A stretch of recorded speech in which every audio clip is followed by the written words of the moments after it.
হযরত ইবনে আব্বাস রাদিয়াল্লাহু আনহু থেকে বর্ণনা করেন, একদা হযরত ইব্রাহিম আলাইহিস সালাম শিশুপুত্র ইসমাঈল ও তার মা হাজেরাকে নিয়ে বের হলেন।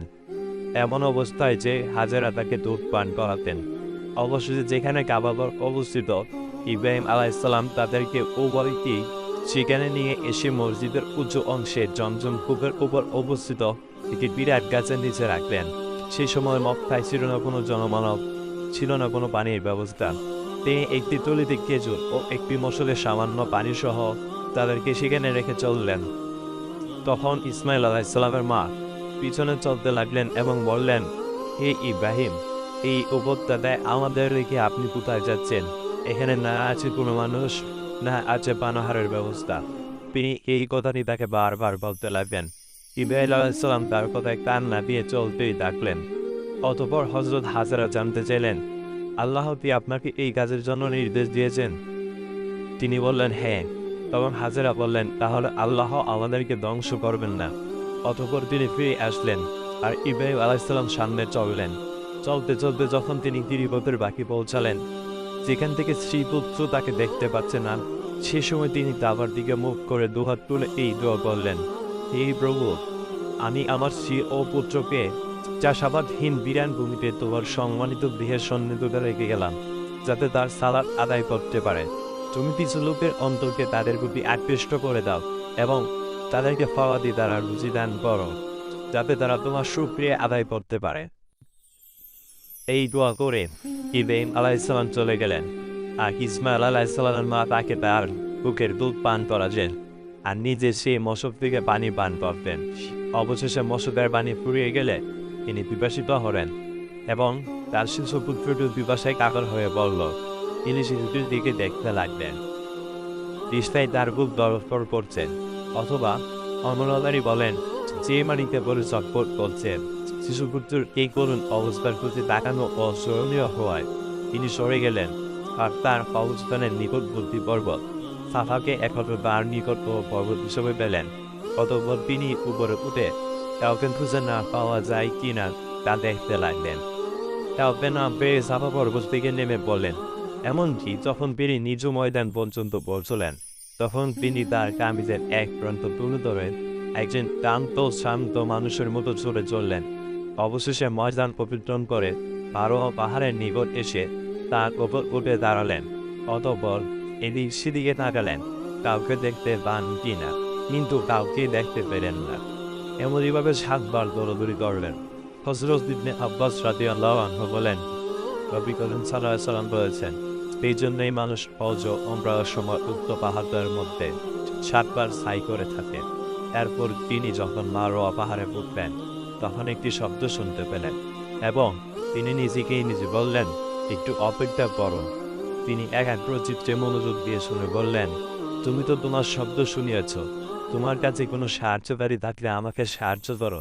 অতঃপর তিনি জমজমের নিকট একজন ফেরেশতা দেখতে পেলেন, যিনি নিজের পায়ের গোড়ালি বা ডানা দ্বারা মাটিতে আঘাত করলেন আর অমনি মাটি ফেটে পানি বের হতে লাগলো। তখন হযরত হাজেরা আলাইহিস সালাম চারপাশে নিজ হাতে ফাঁক দিয়ে একে হাউজের ন্যায় করে দিলেন এবং কুচ দ্বারা মশকটি বরে নিলেন, কিন্তু তখনও বাড়ি উঠতে লাগলো। হযরত ইবনে আব্বাস রাদিয়াল্লাহু আনহু বলেন, নবী করিম সাল্লাল্লাহু আলাইহি ওয়াসাল্লাম বলেছেন, ইসমাঈলের মাকে আল্লাহর রহম করুন। যদি তিনি বাদ না দিয়ে বা কুশা করে পানি মশকে জমা না করে জমজমকে ওইভাবে ছেড়ে দিতেন, তবে উহা একটি কূপ না হয়ে প্রবাহমান ঝর্ণায় পরিণত হতো। রাবী বলেন, অতঃপর তিনি পান করলেন এবং তার পুত্রকে দুধ পান করলেন। ফেরেশতা তাকে বললেন, আপনি ধ্বংসর ভয় করবেন না, কারণ এখানে রয়েছে আল্লাহর বর। এই শিশুটি এবং তার পিতা দুজনে মিলে এখানে বর নির্মাণ করবে এবং আল্লাহ তার আপনজনকে ধ্বংস করবেন না। ওই সময় আল্লাহর গড়ের স্থানটি জমিন থেকে টিলার মতো উঁচু ছিল। বন্যা আসার ফলে তার ডানে বামে ভেঙে ছিল। এরপর হাজিরা এইভাবেই এখানে দিন যাপন করতে থাকেন। অতঃপর এক সময় জুলফুম গোত্রের একদল লোক তাদের নিকট দিয়ে অতিক্রম করছিল। অথবা রাবী বলেন, জুলফুম পরিবারের কিছু লোক কাদা নামক উঁচুবনের বদ্দরে এদিকে আসছিল। তারা মক্কার নিচু ভূমিতে অবতরণ করল এবং এক ঝাঁক পাখিকে চক্রাকারে উঠতে দেখতে পেল। তখন তারা বলল, নিশ্চয়ই এই পাখিগুলো পানির উপর উঠছে।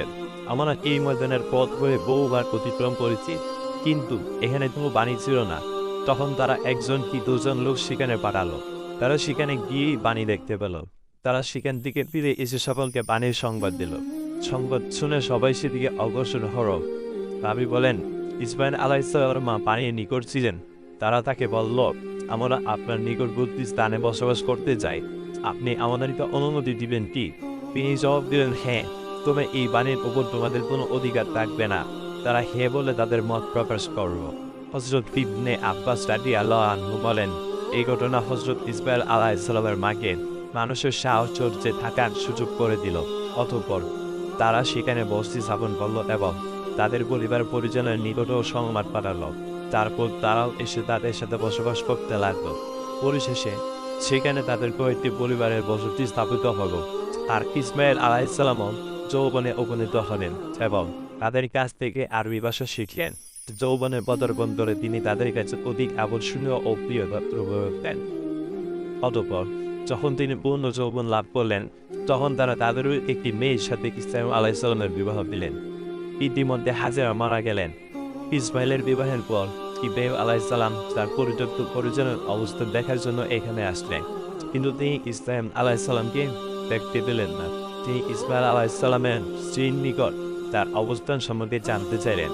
পুত্রবধূ বলল, তিনি আমাদের জীবিকার খুঁজে বেরিয়ে গেছেন। অতঃপর তিনি তাদের জীবিকা ও অবস্থা সম্পর্কে জানতে চাইলেন। তখন ইসমাইলের স্ত্রী দুর্দশার অভিযোগ করে বলল, আমরা অতি দুরবস্থায়, অতি টানাটানি ও খুব কষ্টে আছি। এই কথা শুনে ইব্রাহিম আলাইহিসসালাম বললেন, তোমার স্বামী বাড়ি আসলে আমার সালাম দিয়ে তার ঘরের চৌকাঠ বদলিয়ে নিতে বলবেন। এরপর যখন হযরত ইসমাইল আলাইহিসসালাম বাড়ি আসলেন, তখন যেন তিনি কিছু আজ করতে পারলেন। তিনি বললেন, তোমার নিকট কোনো ব্যক্তি এসেছিল কি? স্ত্রী বলল, হ্যাঁ, আমাদের নিকট এরূপ একজন বৃদ্ধ এসেছিলেন এবং আমাকে আপনার সম্পর্কে জিজ্ঞেস করছিলেন। আমি তাকে আপনার খবর দিই। তিনি আমাদের জীবন জীবিকা কিভাবে চলছে তা জিজ্ঞেস করেন। তখন আমি তাকে বলি, আমরা খুব কষ্ট ও অভাবে আছি। ইসমাইল আলাইহিসসালাম বললেন, তিনি কি তোমাকে কোনো বিষয়ে ওসিয়ত করেছেন?